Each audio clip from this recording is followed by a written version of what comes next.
বন্ধুসকল আজি আমি বনাবলৈ লৈছোঁ কুচিয়াটো আমি চেলিয়া ল'লোঁ। এতিয়া আমি কুচিয়াটো কাটিম।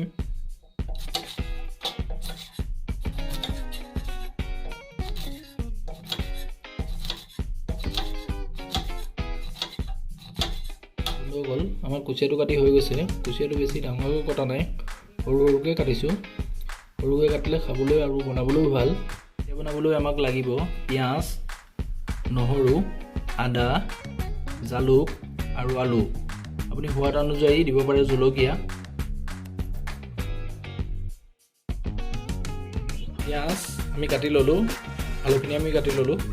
সকলো বস্তু আমি কাটি লৈ এতিয়া বনাবলৈ ষ্টাৰ্ট কৰোঁ। কেৰাহীত তেলটো দি দিলোঁ। এতিয়া আমি আলুখিনি ভাজি ল'ম। প্ৰথমে আলুটো আমাৰ ভজা হৈ গৈছে। আলু ভজা তেলখিনিতে আমি 1 চামুচ হালধি দিম।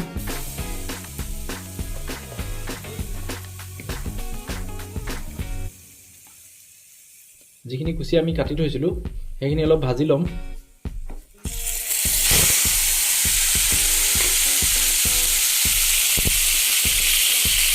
ভজা হৈ গৈছে, চাওক কি ধুনীয়াকৈ ভজা হৈ গ'ল। এতিয়া আমি এইখিনি কাঢ়ি লৈ এতিয়া ভজা যিখিনি তেল আছিলে সেইখিনিতে আমি এতিয়া পিঁয়াজখিনি দি দিম।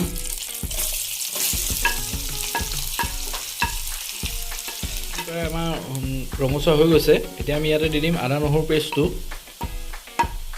লগতে দিম জলকীয়া। এতিয়া আমি দিম 1 চামুচ হালধি, 1 চামুচ নিমখ। আপুনি যিমানটো নিমখ খাই ভাল পায় দিব পাৰে। 1 চামুচ ৰেড চিলি পাউডাৰ আৰু জিৰা গুড়ি পাউডাৰ, আৰু দিব পাৰে আপুনি গৰম মছলা বা মিট মছলা 1 চামুচ। প্ৰায় আমাৰ মছলা দিয়া হৈ গৈছে। সকলো আমি মিক্স কৰি ল'লোঁ। এতিয়া আমি ইয়াতে দি দিম যিখিনি আমি ফ্ৰাই কৰি থোৱা কুচিয়াখিনি। এতিয়া ইয়াতে দি দিম।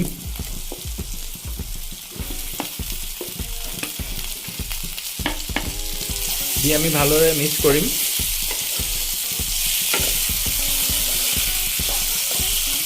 ইয়াতে ফ্ৰাই কৰি থোৱা আলুখিনি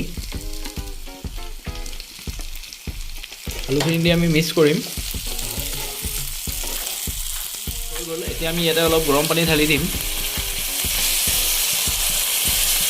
গৰম পানী ঢালি আমি গেছটো হাই ফ্লেমত দি দিম। চব কালাৰটো কিমান ধুনীয়া হৈছে। দি দিম জালুক, যিখিনি জালুক আমি খুন্দি ৰাখিছিলোঁ সেইখিনি আমি ইয়াতে দি দিওঁ। আৰু আমি ইয়াতে দিম ধনিয়া।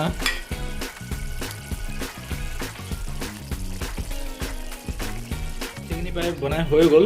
যদি আপোনালোকে ভিডিঅ'টো চাই ভাল পাইছে লাইক কৰি দিব, লগতে ছাবস্ক্ৰাইব কৰি বেল আইকনটো দবাই দিব। ধন্যবাদ।